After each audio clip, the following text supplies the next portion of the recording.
I am Professor Hui-Rak Park, former Dean of the Graduate School of Politics and Leadership at Kookmin University, Seoul, South Korea.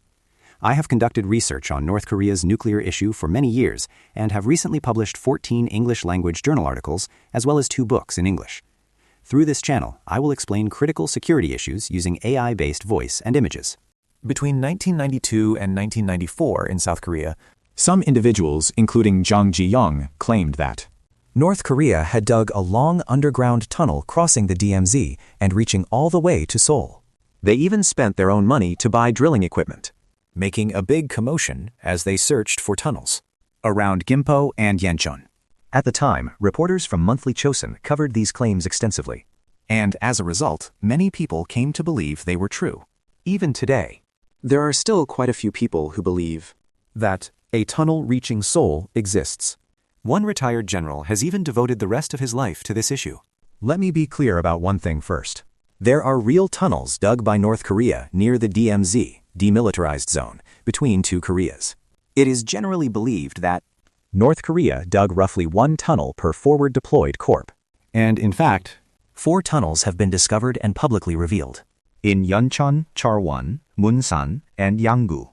That is why the ROK-US Combined Forces continue to maintain a high level of alert, operating under the assumption that there may still be undiscovered tunnels in the DMZ.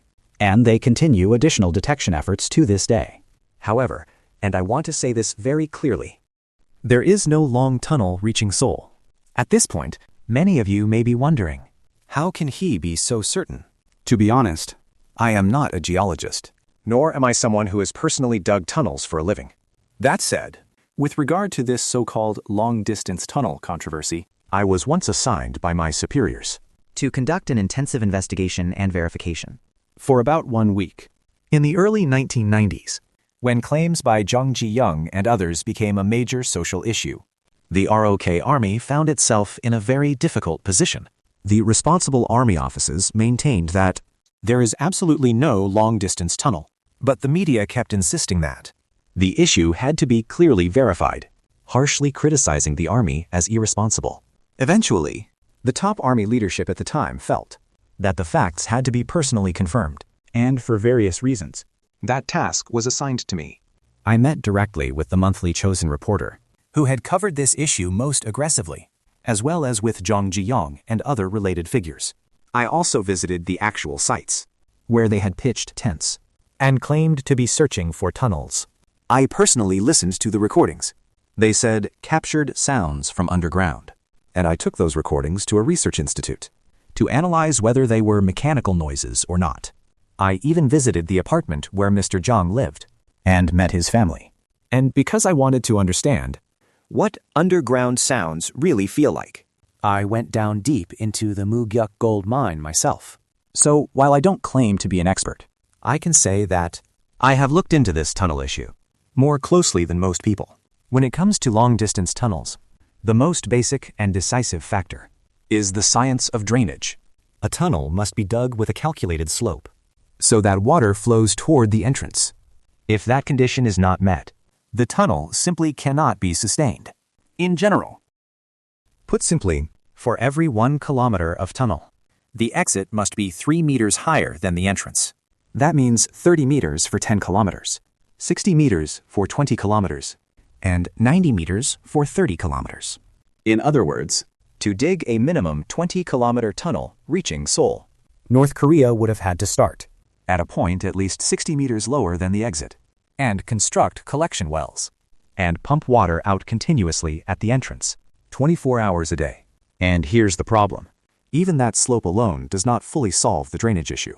Multiple collection wells would have to be installed along the route, with pumps operating continuously.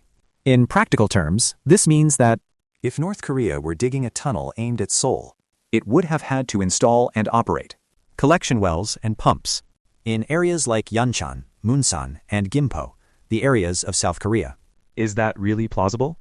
There's another major obstacle. North of Seoul, the Imjin River flows from east to west. So, for a tunnel to reach Seoul, it would have to pass under the Imjin River. That would require the starting point in North Korea to be even lower, making the drainage problem far more complex. even if such a tunnel had somehow been completed. Using it in wartime would require pumping water out around the clock. Could North Korea realistically hide such massive pumping operations? Another major issue is soil disposal. Small amounts of soil can be hidden in forests, But the enormous volume of soil generated by a long-distance tunnel, simply cannot be concealed. When ROK and U.S. forces search for tunnels in the DMZ, one of the key indicators they watch for is precisely these piles of displaced earth. in fact, to dig a long tunnel, you would also need to excavate. Additional auxiliary tunnels. For construction work, Workers and equipment must be moved, and ventilation must be ensured. Doing all of this secretly is, for all practical purposes, impossible. So then, claimed to be drilling sounds. This may be hard to believe, But those sounds were actually noise generated by the recording devices themselves. The tunnel hunters at the time attached small radio-type recorders to poles and lowered them into the ground, claiming they captured drilling sounds. in reality, noise from the aging devices themselves was amplified in enclosed spaces, making it sound like a rock drill. I personally visited the cave in Yeoncheon that they presented as evidence. It turned out to be a natural cave, Only about 10 meters deep, filled with water, with no signs of human excavation whatsoever. It wasn't even horizontal. They claimed that North Korea flooded it on purpose once we detected it. But objectively speaking, there was no basis to conclude that it was a man-made tunnel. I believe that Those who insist a tunnel reaches Seoul are motivated, at heart, by patriotism. But patriotism without evidence can disrupt military preparedness and unnecessarily frighten the public. So let me say it once more, clearly and unequivocally. There is no North Korean long-distance tunnel reaching Seoul.